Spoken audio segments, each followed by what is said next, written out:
Welcome. In front of me is an OUKITEL WP35, and today I will show you how we can record screen on this phone. So to get started, you will want to pull down your notifications by swiping down from the top of the screen. Now let me quickly check something. So it doesn't matter which side we swipe down from, and you want to do it from the right side. This will give you the toggles. Now here we are looking for the screen recording toggle, which should be visible on one of the pages. There is two of them added by default. So let's see if I can quickly find it.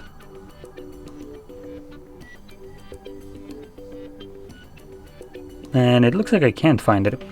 Might be that we need to add it. So let's click right over here on this box. And scrolling down, you will find toggles that are turned off, which we can add to the device. And again, I don't actually see the screen recording, so it must be added. So let's see how long it takes me to actually find it.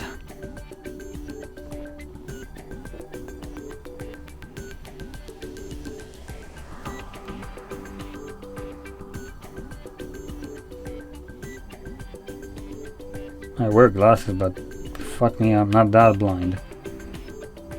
Okay, I guess I can't record the screen here.